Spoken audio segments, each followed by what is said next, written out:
Good evening, everybody. Coach Colin here. So it's 2300 hours on this February evening here in Johannesburg, South Africa. The last time I worked night shift, I did a post on bench press. So tonight I want to talk to you about squats. Squat, deep knee bend, hurkbeweging, diep kniebuiging. Very important lift in powerlifting. It's the first lift of the competition. Different federations have slightly different rules. For example, some federations you are required to walk out of the squat rack. Other feds, for example, the WPC, GPC, we use mono lifts where you stand in one place, get a squat command, and then you squat.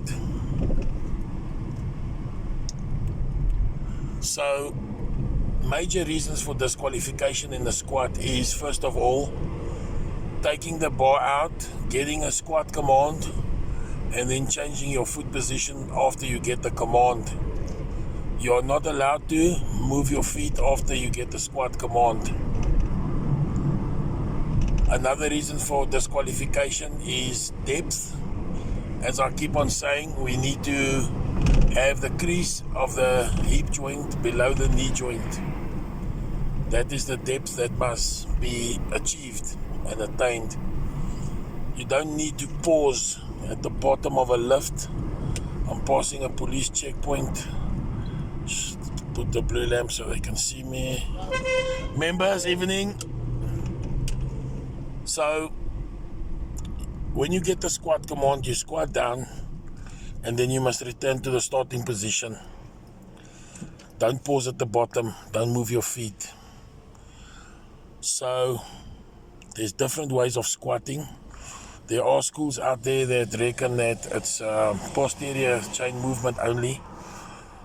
I have found that raw squatting does definitely involve the quadriceps. A lot of us push our hips back too far, almost like equipped lifters, and then we don't achieve the necessary depth. Feels like we're deep enough, but we're not. Others of us, we let our knees go too far forward when we squat down, and then our heels lift up off the floor. So we really got to practice. That's why in powerlifting, a lot of times we don't do few sets with a lot of reps. We'll rather do a lot of sets with few reps. So, for example, a bodybuilder will maybe do 3 sets of 8 repetitions, or a hypertrophy-based program, whereas in powerlifting, we'll maybe do 8 sets of 3 reps. Instead of 3 sets of 8, we'll do 8 sets of 3. That gives us more opportunity to do more singles, more sets and less reps. We don't need the reps to be too high because then the muscle will be fatigued. That burning sensation that we get. So this is just a rant. It's unprepared. It's as the thoughts come to my mind. Training for the squat. Some people do some deadlifts after squats. Others like to have a squat only day. So on a squat only day, I would suggest perhaps tackling your weak points. For example, as you can see, this police vehicle doesn't have tail lamps. Now a lot of people will complain and say that the police are not having lights. You know, the police don't have a fleet that manages their fleet. They buy the vehicles and there's no time and money to maintain it sometimes. So the vehicles have to be on the road to do service delivery. So it's not the officers that are purposely driving without lights. So here in the municipality, the city police, our vehicles are in better order because we are also traffic officers. Another police checkpoint, SAPS on duty, stalled on. Barimini. Yes, okay, squats. Pause squats, important supplemental exercise. Or tempo squats, or double bound squats, 1 1/4 squats to affirm the depth and get used to depth. After that, we hit accessories. We can do some reps on the squat, high bar, closer stance. From my experience, close stance squats can build wide squats, but wide squats, let me rephrase. Wide squats can build narrow squats, but narrow squats doesn't always build wide stance. So after that, we hit the posterior chain. You can do some good mornings or some glute ham raises, seated banded leg curls. You can move into single leg movements from there. Maybe some split squats or some lunges.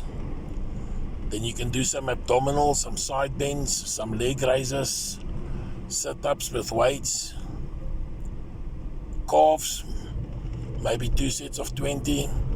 That's pretty good. So that basically covers the squats.